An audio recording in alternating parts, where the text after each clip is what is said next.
সশঙ্ক শয়তান। আজকে আমি তোমাদের যে গল্পটা শোনাবো এটা লিখেছেন ফ্রেডরিক ব্রাউন। নরক। আমরা নামটা অনেকেই শুনেছি, স্বর্গ, নরক, কিন্তু নরক কাকে বলে সেটা কিন্তু আমরা জানি না। নরকে কিন্তু আমাদের দারুণ ভয়, তাই না? নরক যেখানে শয়তানের প্রাসাদ, পান্ডেমোনিয়াম, মানে যে প্রাসাদের যেটা মধ্যস্থল, প্রাসাদে নিজের খাস কামরায় বসে আছেন শ্রী শয়তান। স্বর্গের দাসত্ব করবার চেয়ে নরকে রাজত্ব করা ঢের ভালো। শয়তানের কিন্তু ঠিক এই রকমই ধারণা।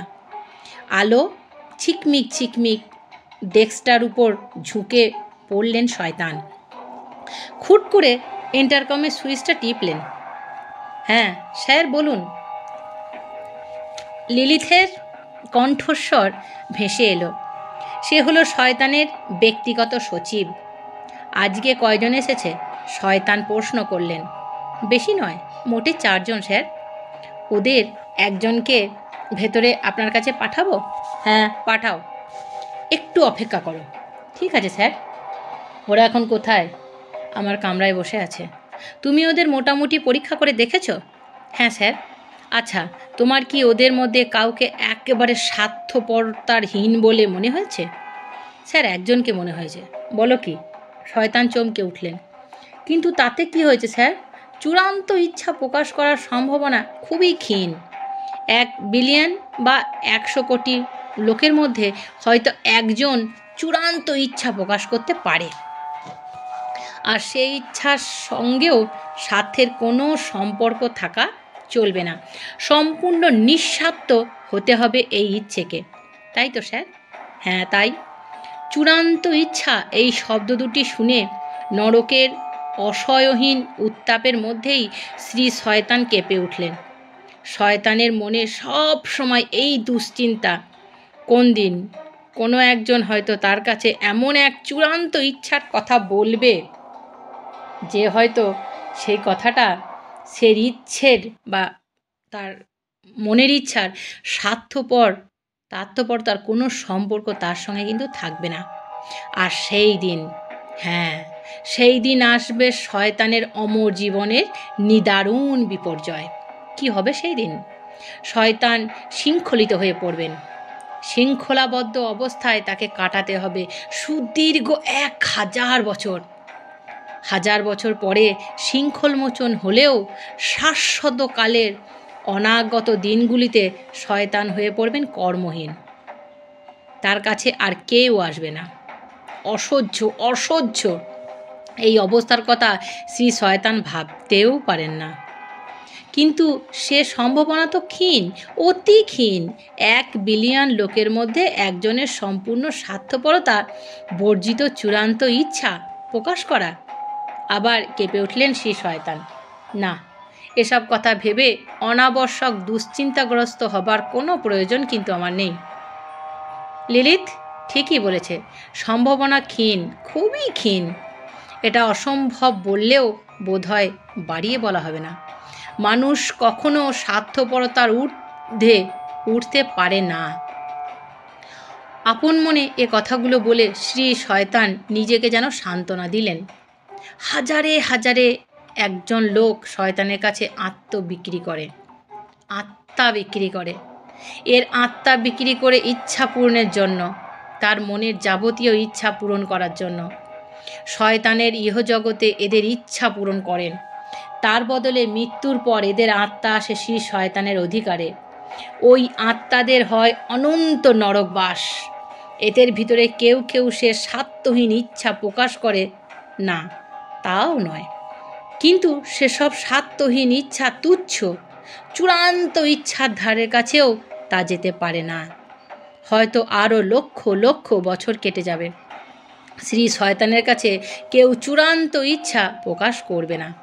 হয়তো এই চিরন্তন কালো প্রবাহে কোনো দিনই কেউ সেই ইচ্ছা প্রকাশ করবেন না। এখনো পর্যন্ত যারা শ্রী শয়তানের কাছে ইচ্ছা পূরণের জন্য আত্মা বিক্রি করে এসেছে, তারা সেই বিপজ্জনক ইচ্ছার ধারে কাছেই যেতে পারেনি। অতএব শ্রী শয়তান নিশ্চিন্ত থাকতে পারেন।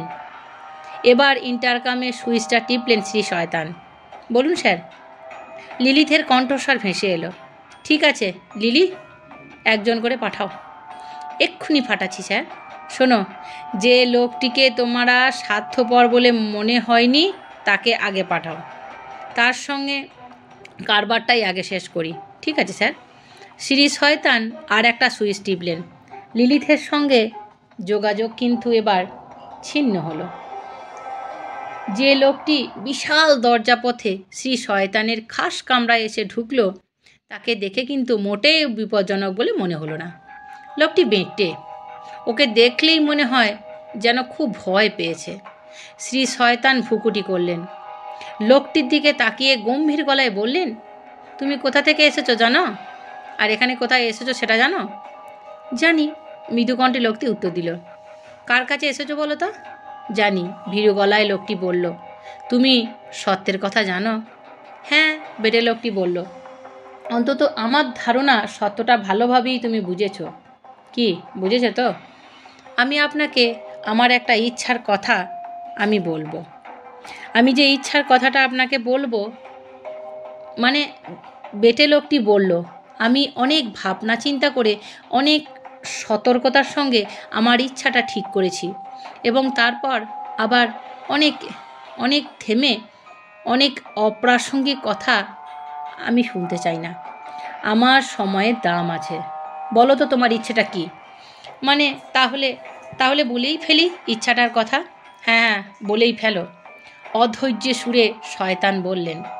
ইচ্ছা পূরণ করবেন তো? নিশ্চয়ই, গম্ভীর গলায় শ্রী শয়তান বললেন। তাহলে বলি, আমার মধ্যে কোনো পরিবর্তন না এনে আপনি আমাকে পৃথিবীর মধ্যে সব থেকে খারাপ, সব থেকে দুষ্ট, সব থেকে নির্বোধ আর সবচেয়ে দুঃখী মানুষে পরিণত করুন। এই আমার চূড়ান্ত ইচ্ছা। দারুণ আতঙ্কে শ্রী শয়তান আর্তনাদ করে উঠলেন। তীক্ষ্ণ কণ্ঠে বললেন,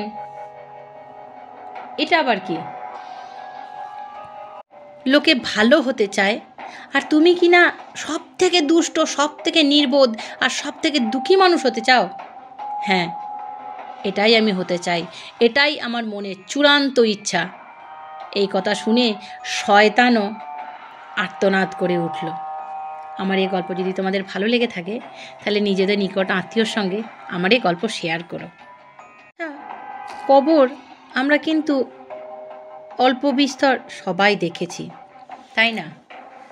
কিন্তু কবরের অভিশাপ বলে যে একটা গল্প আছে সেটা কি আমরা জানি? জানি না তো কি হয়েছে, এখনই জেনে নেব। কাউন্ট লুই হ্যামানের লেখা বিখ্যাত প্রত্নতাত্ত্বিক নিপো কিরো একদিন নিজের বাড়িতে বৈঠকখানায় বসে কাগজপত্র দেখছিলেন। এমন সময় এক ভদ্রলোক তার সঙ্গে দেখা করতে এলেন। পরিচয় পর্বের মধ্যে দিয়ে কিরো জানতে পারলেন যে ভদ্রলোক আমেরিকাবাসী এবং তার নাম হলো হেনরি। শেয়ারের বাজারে দালালি করে ভদ্রলোক প্রচুর টাকা আয় করেছেন। ভদ্রলোককে বেশ দুশ্চিন্তাগ্রস্ত মনে হলো। কিরো আন্দাজ করলেন নিশ্চয়ই কোনো সমস্যায় পড়ে উনি তার কাছে এসেছেন, কিন্তু সমস্যাটা কি তিনি কিন্তু খুলে বলতে চাইছেন না। তিনি কিন্তু খুব কুণ্ঠা বোধ করছেন। তাকে উৎসাহ দিয়ে কিরো বললেন, বলুন না আপনার সমস্যাটা কি? আমি যে সমস্যায় পড়েছি এ কথা আপনাকে কে বলল? ভদ্রলোক অবাক হয়ে জিজ্ঞাসা করলেন। আপনিই তো বললেন, মৃদু হেসে কিরো উত্তর দিলেন। আমি ভদ্রলোক বিস্মিত হয়ে গেলেন। হ্যাঁ, আপনি নিজে না বলুন, আপনার মুখ চোখে তো ভাব ঠিক এই রকমই মনে হচ্ছে। আপনার মুখ চোখের ভাব কিন্তু সেই কথাই বলছে। তাহলে এতদিনে আমি বোধহয় ঠিক জায়গাতেই এসেছি। হেনরির গলার স্বরে স্বস্তির সুর পাওয়া গেল। এবার বলুন আপনার সমস্যাটা ঠিক কোথায়? ইতস্তত করবার কোনো কারণ কিন্তু নেই। কিরো ভদ্রলোককে উৎসাহিত করার জন্য এই কথাগুলো বলছিল বা উৎসাহিত করার চেষ্টা করছিল। আচ্ছা মিস্টার হ্যামান, কিরোর আসল নাম কাউন্ট লুই হ্যামান। কিরোর হলো ছদ্মনাম। আপনি তো দীর্ঘকাল বেদতত্ত্ব নিয়ে গবেষণা করেছেন।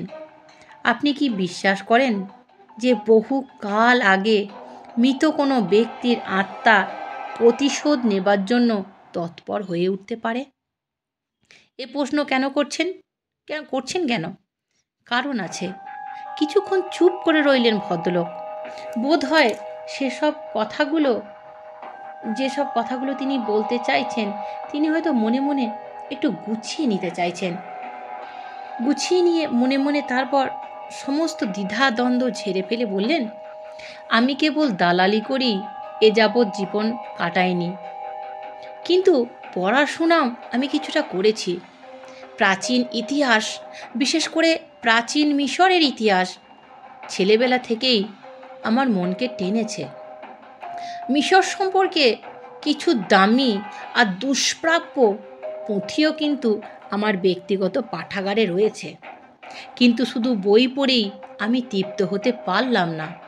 স্বপ্নের দেশ মিশরকে চাক্ষুষ দেখবার জন্য আমি মিশরের পথে পাড়ি দিলাম। ভদ্রলোক থামলেন। মিশর এবং তার প্রাচীন বিদ্যা সম্পর্কে আমার মনেও খুব কৌতূহল। আমিও মিশরে গিয়েছিলাম জানেন, কিরো বললেন। তাই নাকি? তাহলে তো ভালোই হলো। দেখুন তো জিনিসটা চিনতে পারেন কি না। ভদ্রলোক পকেট থেকে একটা প্যাকেট বের করলেন। তারপর প্যাকেট খুলে বের করলেন একখানা মূল্যবান হিরে। আলোর স্পর্শে হিরোখানা জলজল করে জ্বলে উঠল। শুধু পেততত্ত্ব নয়, পুরাতত্ত্ব নিয়েও কিরো অনেক গবেষণা করেছে। দেখেই তিনি বুঝতে পারলেন ওখানা মিশরীয় হীরা। মিশরের কোনো ফেরাওয়ের মমির দেহে ব্যান্ডেজের বুকের কাছে হিরেখানা শিল হিসাবে লাগানো হয়েছিল। হিরেখানাকে কাটা হয়েছে এমনভাবে যে দেখলে মনে হয় ঠিক যেন একটা বাদুড়ের মুখ। হিরেখানার এই রকম বিশেষ গড়ন দেখে কিরো বুঝতে পারলেন যে ওখানা ফেরাও খুফুর বংশের কোনো নরপতির সমাধি থেকে সংগ্রহণ করা হয়েছে। কেননা ওই বংশই, অর্থাৎ মিশরের চতুর্থ রাজবংশই সদা বাদুড়কে প্রতীক চিহ্ন হিসেবে ব্যবহার করত। হেনরির দিকে তাকিয়ে কিরো বললেন, জিনিসটা কি তা আমি বুঝতে পেরেছি। এর তাৎপর্যও আমার অজানা নয়। এখন প্রশ্ন হলো, জিনিসটা আপনার হাতে এলো কি করে? কিরোর প্রশ্নের উত্তর না দিয়ে উত্তেজিতভাবে হেনরি বলল, জানেন, এই অভিশপ্ত হীরাখানা আমাকে সর্বনাশের পথে নিয়ে যাচ্ছে। আমার স্ত্রী অপঘাতে মারা গিয়েছে, আমার প্রিয় বন্ধু আত্মহত্যা করেছে, আমার টাকা পয়সা তছনছ হয়ে গিয়েছে। যে কাজেই হাত দিচ্ছি আসছে কেবল ব্যর্থতা আর ব্যর্থতার অসফলতা। আমাকে হয়তো শেষ পর্যন্ত মান সম্মান বাঁচাবার জন্য আমার একটা পথ অবলম্বন করা বাকি আছে, সেটা হলো আত্মহত্যা। আমাকে শেষ পর্যন্ত ওটা বেছে নিতে হবেই। উত্তেজিতভাবে এতগুলো কথা একসঙ্গে বলে হেনরি হাঁপাতে লাগলেন। কি করে হিরেখানা আপনার হাতে এলো তা কিন্তু আপনি এখনও বলেননি। আপনি সব খুলে বলুন, আমি সাধ্যমতো আপনাকে সাহায্য করবার চেষ্টা করব। কিরোর কথায় কিছুটা স্বস্তি পেলেন হেনরি। আরও কিছুক্ষণ চুপ করে থেকে তিনি বললেন, আমার সব কথা আপনি বিশ্বাস করবেন কি না আমি জানি না, কিন্তু যা বলছি তার প্রতিটি কথা সত্য, ধ্রুব সত্য। অবিশ্বাস করব কেন বলুন? আপনার কাহিনীটাই আমি শুনি। আগে বলেছি, কিছুদিন আগে আমি মিশরে গিয়েছিলাম। সেখানে গিয়ে আমি কেবল আলেকজান্দ্রিয়ার আর কায়রোর বিলাসবহুল হোটেলে বসে দিন কাটাইনি। কর্কর, মেসফিস, থিবিস, পুষ্কর ইত্যাদি প্রাচীন শহর ঘুরেছি মৃত্যের উপত্যকায়। ঘুরে ঘুরে অনেকগুলো পিরামিড আমি দেখেছি। একদিন শুনলাম একটা পুরনো সমাধিভূমি নাকি খোঁড়া হচ্ছে। স্বাভাবিকভাবেই আমি খুব কৌতূহলী হয়ে উঠলাম। ঠিক করলাম সেখানে খনন হচ্ছে, আমি সেখানেই যাব। অবশ্যই আমি যাব, কিন্তু কয়দিন বাদেই খবরের কাগজে একটা সংবাদ প্রকাশিত হলো যে জার্মান পণ্ডিত খনন কার্যে পরিচালনা করেছিলেন, এক আকস্মিক দুর্ঘটনায় তার নাকি মৃত্যু হয়েছে। স্থানীয় লোকেদের ধারণা সমাধিভূমির গোপনীয়তা এবং পবিত্রতা নষ্ট করার জন্যই ওই জার্মান পণ্ডিতের উপর কবরের অভিশাপ নেমে এসেছে। ওই সমাধি এখন যে খনন করার চেষ্টা করবে তারই প্রেতাত্মার অভিশাপে অপঘাতে মৃত্যু হবে। ভগবানের দয়ায় আমার টাকা পয়সা তো অভাব ছিল না। ঠিক করলাম জার্মান পণ্ডিতের আরুদ্ধ করা কাজ বা বন্ধ হয়ে যাওয়া কাজ আমিই শেষ করব।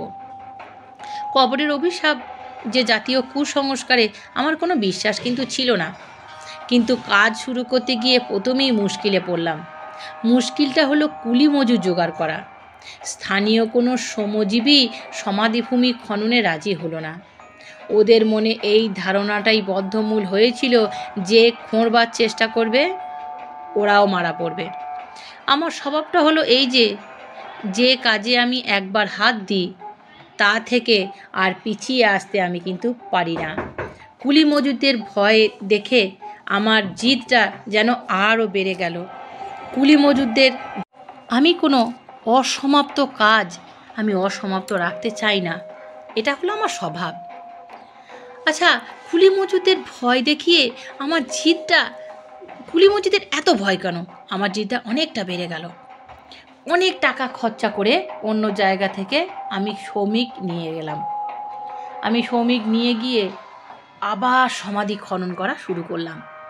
বেশিরভাগ কাজ আগেই শেষ হয়ে গিয়েছিল, কাজেই আমাকে আর খুব বেশি খোঁড়াখুঁড়ি করতে হলো না। কয়েকদিনের মধ্যেই আমার সমাধিকক্ষের বন্ধ দরজার সামনে এসে গেলাম আমি।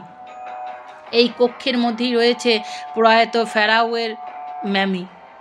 এই দরজা খুলে এবার ভেতরে ঢুকতে হবে। এই পর্যন্ত কোনো দুর্ঘটনার মুখোমুখি হতে হয়নি আমাদের।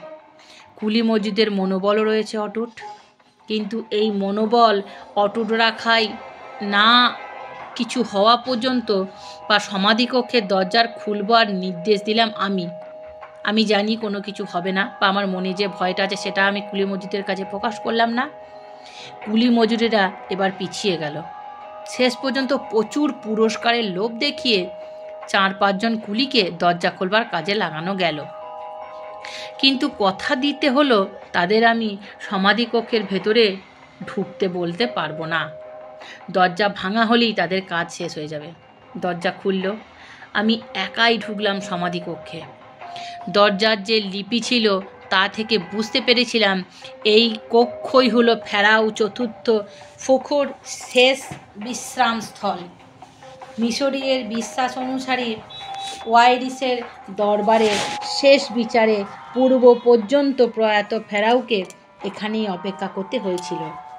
স্বীকার করতে লজ্জা নেই যে অন্ধকার সমাধিকক্ষে ঢুকে গাটা কেমন যেন ছমছম করতে লাগলো। একবার মনে হলো এরকম দুঃসাহস না করলেই বোধহয় ভালো হতো, কিন্তু পরক্ষণেই ভয়ের ভাবটাকে মন থেকে ঝেড়ে ফেললাম। আমি 20 শতকের মানুষ, এসব প্রাচীন অযৌক্তিক কুসংস্কারে বিশ্বাস করব কেন? সঙ্গে টর্চ ছিল, বিশাল সমাধিকক্ষ। আমার টর্চের আলোয় সমস্ত ঘরটা দেখা গেল না। আলো আধো, আলো ছায়া, আলো আঁধারি লুকোচুরি যেন সমাধিকক্ষের রহস্যময়তাকে অনেক বেশি বাড়িয়ে তুলেছে। টর্চের আলো ফেলতে ফেলতে এগোলাম। বিশাল ঘরখানায় মাঝামাঝি একটা উঁচু বেদি, তার উপরে একটা সোনার কফিন। ওই কফিনের মধ্যেই চিরনিদ্রায় শুয়ে আছেন ফেরাও চতুর্থ ফখু। কফিনের পাশে একটা স্বর্ণপাত্রে নানা রকম মূল্যবান মানি মণিক্য, হিরে মতি। 2 হাত ভরে সেই মানি মণিক্য তুলে পকেটে পুরলাম।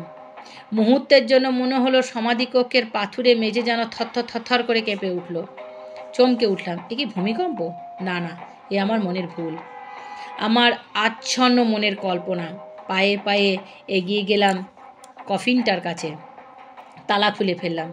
আমার চোখের সামনে সাদা আবরণে ঢাকা ফেরাও চতুর্থ খুফুর মমির বুকের কাছটা আমি দেখলাম বুকের কাছে এই হীরাখানা শিলের মতো লাগলো। এক টানে হীরেখানা খুলে ফেললাম। অচম্বিতে সমাধিকক্ষের পরিবেশ সম্পূর্ণ পাল্টে গেল। মনে হলো হাজার হাজার বাদুড় যেন ডানা ঝটপট ঝটপট করতে করতে হিংস্রভাবে আমার দিকে উড়ে এলো। মুহূর্তের জন্য বাদুড়গুলোকে যেন আমি দেখতে পেলাম। সাদা রঙের বাদুড়গুলোর চোখ থেকে বেরিয়ে আসছে পরলোকের নীলাভ ও অলৌকিক রশ্মি। হাজার হাজার বেতুরের ডানার শব্দে বিশাল সমাধিকক্ষটা ধ্বনিত প্রতিধ্বনিত হয়ে উঠল। আমার মেরুদণ্ডের মধ্য দিয়ে আতঙ্কের একটা তুহিন শীতল স্রোত যেন বয়ে গেল। মুহূর্তের জন্য সমস্ত শরীরটা যেন অসাড় হয়ে গেল। বাদুড়গুলো যেন শূন্য পথে চক্রকারে ঘুরছে আমার চারপাশে।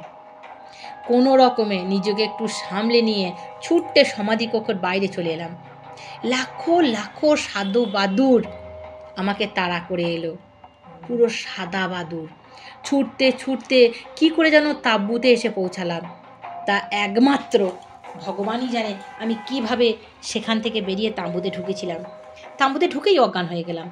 জ্ঞান ফিরতে আমার সঙ্গীরা আমাকে হোটেলে পৌঁছে দিল। হোটেলে আমার স্ত্রী ছিলেন। আমি ঘরে ঢুকতেই চমকে গিয়ে বললাম, কি ব্যাপার, তোমার সঙ্গে যে একটা বাদুড়ের ছায়া ঘরে ঢুকলো। ওর কথা শুনে আরও ঘাবড়ে গেলাম। কোনো কথা না বলে বিছানায় মুখ গুজে শুয়ে পড়লাম। ঘরের ভিতর তাকালেও আমার ভয় করছিল, যদি বাদুড়ের আবছায়া আমার নজরে পড়ে।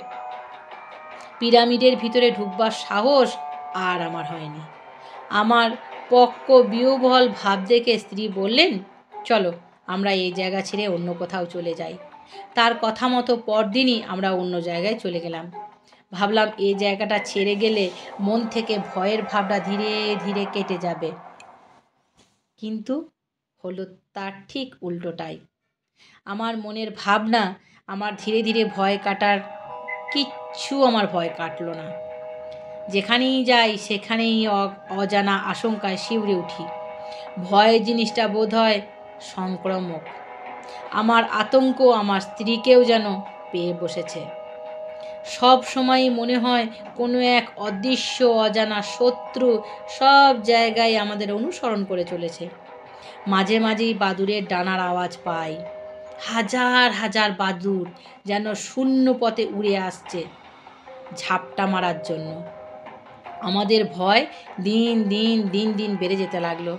এই দারুণ আতঙ্কের কবল থেকে যে কি করে নিষ্কৃতি পাবো তা আমি কোনো রকমেই ভেবে পেলাম না। কিন্তু এত কাণ্ড সত্ত্বেও সমাধিকক্ষ থেকে সংগ্রহ করা মমির বুকের মূল্যবান হীরেখানা আমি কিন্তু হাতছাড়া করলাম না। সব সময় এখানা লুকিয়ে রাখবার, নিজের পোশাকের মধ্যে আমি সব সময় এটাকে লুকিয়ে রাখার যথেষ্ট প্রয়াস আমি করি। লুকিয়ে রাখি আমার বুকের কাছে। আমার স্ত্রীকেও হীরাটার সম্পর্কে কিচ্ছু বলিনি। অবশ্য বলবার সুযোগও তেমন পেলাম না। কারণ কয়দিন পরে একদিন ভোরবেলায় বিছানায় পড়ে থাকতে দেখলাম আমার স্ত্রীর মৃতদেহ। রহস্যজনকভাবে মৃত্যু। কিসে যে উনি মারা গেলেন তা ডাক্তারের পরীক্ষায় বোঝা গেল না। শুরু হলো আমার দুর্ভাগ্যময় জীবন। পর পর এক এক দুর্ঘটনা ঘটতে লাগলো। আমার বাবা হঠাৎ মারা গেলেন, অথচ তার স্বাস্থ্য খুবই ভালোই ছিল। কোনো রোগ নাই, জ্বালা নাই, ব্যাধি নাই। এক ঘনিষ্ঠ বন্ধুকে আমার ব্যবসা দেখাশোনা করার দায়িত্ব দিয়েছিলাম। অনেক টাকা কড়ি নষ্ট করে সে শেষ পর্যন্ত লজ্জায় এবং দুঃখে আত্মহত্যা করলো। আর আমারও মনে হতে লাগলো ঝাঁকে ঝাঁকে সাদা বাদুড় যেন সব সময় ডানা ঝটপট করতে করতে আমার চারপাশে উড়ে বেড়াচ্ছে। আগে এই ভয়ঙ্কর অনুভূতিটা মাঝে মাঝে হতো, এখন সব সময়ই হয়। এই মুহূর্তেও হচ্ছে। বুঝতে পারছি আমার শেষের দিন আসন্ন হয়ে আসছে। অন্ধকার কবরের কালো অভিশাপ নেমে এসেছে আমার উপর। এর কবল থেকে আমার নিষ্কৃতি নেই মিস্টার হ্যামন, আমার নিষ্কৃতি নেই। একখানা এতক্ষণ বলে এই কথাগুলো একটানা বলে গেলেন তিনি। হেনরি হাঁপাতে লেগেছে। তার সমস্ত শরীরটা কাঁপতে লাগলো থরথর থরথর করে। কিরো ভাবলেন এক্ষুনি কিছু একটা অঘটন না ঘটে যায়। না, সেরকম কিছু অবশ্য ঘটল না। একটু পরেই হেনরি নিজেকে অনেকটা সামলে নিলেন। কিরের টেবিলের ওপর হিরেখানা রেখে তিনি বললেন, এই অভিশপ্ত জিনিসটা আর আমি নিজের কাছে রাখতে চাই না। এটা আপনার কাছেই থাকুক। দেখুন এতে আপনার ভাগ্য পাল্টে যায় কি না। বেশ তো, দেখুন হিরেখানা ত্যাগ করলে আপনার অবস্থার উন্নতি হয় কি না। আরও কিছুক্ষণ কথাবার্তা বলে কিরো হেনরিকে আশ্বস্ত করার চেষ্টা করলেন। বললেন, আমি একটু ভেবেচিন্তে দেখি আপনার দুর্ভাগ্যের রাহু গ্রাস থেকে উদ্ধার করার কোনো পথ পাওয়া যায় কিনা। সম্পূর্ণ না হলেও অন্তত কিছুটা আশ্বস্ত হয়ে হেনরি তখনকার মতো বিদায় নিলেন। সেই দিন রাতেই কিরো এক বিচিত্র স্বপ্ন দেখলেন তিনি যেন একটা পিরামিডের মধ্যে গিয়ে পড়েছেন। সমাধিকক্ষে যাবার জন্য তিনি ক্রমাগত নিচে নেমে চলেছেন। যেতে যেতে তিনি একটা বন্ধ জায়গায় এসে পড়েছেন। ওখানে আলো নেই, বাতাস নেই। কিরোর দম বন্ধ হয়ে আসছে। একটু বাতাস না পেলে তিনি দম আটকে মনে হয় মারা যাবেন। কিন্তু এই মৃতের রাজ্যে বাতাস কোথায়? দারুণ আতঙ্কে কিরোর ঘুম ভেঙে গেল। জেগে উঠে মনে হলো কে যেন এতক্ষণ তার বুকের উপর বসে গলা টিপে ধরেছিল। ঘরের মধ্যে গুমোট। বাতাস আসবার জন্য তিনি নিজে জানলা খুলে দিলেন। এক ঝলক ঠান্ডা হাওয়া ঢুকে এলো তার শরীরটাকে শীতল করে দেবার জন্য। কিন্তু জানলা খোলবার সময় মনে হলো একটা সাদা বাদুড় যেন এতক্ষণ জানলার গায়ে বসেছিল।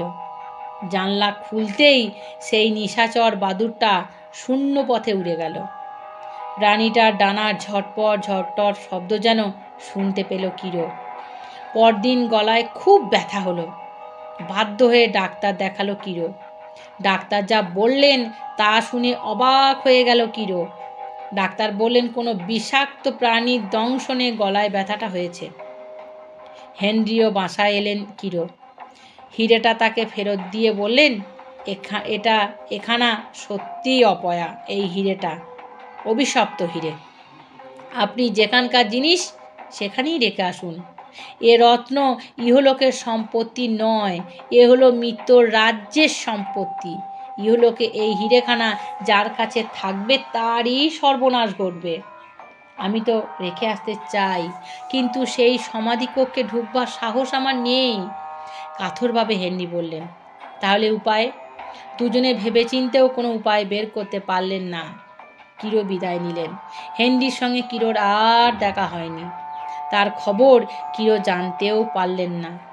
অনেক দিন পর জানতে পারলেন যে প্যারির এক অভিজাত হোটেলের একখানা কামরায় হেনরির মৃতদেহ পাওয়া গেছে।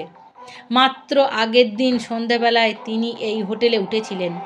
মৃত্যুটা একেবারে রহস্যজনক। কিভাবে মৃত্যু হয়েছে ডাক্তার তা ঠিক করে বলতেই পারলেন না। ফরাসি পুলিশের তদন্ত সমানভাবে নিষ্ফল হলো। অবশ্য একটা সূত্র পাওয়া গিয়েছিল, হেনরির পাশের কামরার বাসিন্দা নাকি তার ঘরে হাজার হাজার পাখির ডানার শব্দ শুনতে পেয়েছিল। কিন্তু এই ক্ষীণ সূত্র ধরে মৃত্যু রহস্যের কোনো সমাধান কিন্তু করা যায় না বা করা গেল না। কিরো খোঁজ নিয়ে জানলেন মৃত জিনিসপত্রের সঙ্গে সেই অপয়া হিরেখানা পাওয়া কিন্তু যায়নি।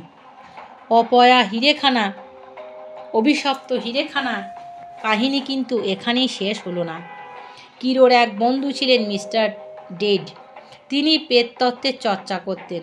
একদিন কিরোর কাছে এসে তিনি বললেন, একটা অদ্ভুত জিনিস পেয়েছি ভাই। কী জিনিস? কৌতূহলী করে জিজ্ঞাসা করলেন কিরো। একখানা বাদুড়মুখো হিরে। চমকে উঠলেন কিরো। জিজ্ঞাসা করলেন, কোথায় পেলে? প্যারিতে গিয়েছিলাম। সেখানে যে হোটেলে উঠেছিলাম তার একজন ওয়েটার আমার কাছে হিরেখানা বিক্রি করেছে। কিরো আরও চমকে গেলেন। বললেন, হিরেখানার সঙ্গে আছে? আছে। তোমাকে দেখাবার জন্যই তো নিয়ে এসেছি এটা, মিস্টার টেড বললেন। দেখাও দেখি। হিরেখানা দেখেই কিরো চিনতে পারলেন, সেই তো সেই অপয়া রত্নখানা। কি ব্যাপার, তোমার মুখখানা ওরকম ফ্যাকাশ হয়ে গেল কেন? মিস্টার স্টেড জিজ্ঞাসা করলেন। মিস্টার হেনরির দুর্ভাগ্যের কাহিনী সব বিস্তারে খুলে বলে কিরো অনুরোধ করলেন, এই অপয়া রত্নখানা তুমি ফেরাও চতুর্থ খুফুর কবরেই রেখে এসো, আর তা যদি সম্ভব না হয় তবে এখানা নদীর জলে বিসর্জন দাও। বিদ্রুপের হাসি হেসে মিস্টার ডেথ বললেন, তোমার ওই হেনরি লোকটা ছিল 1 নম্বরের বুদ্ধু আর নার্ভাস, তাই এমনি বেঘরে প্রাণটা হারিয়েছে।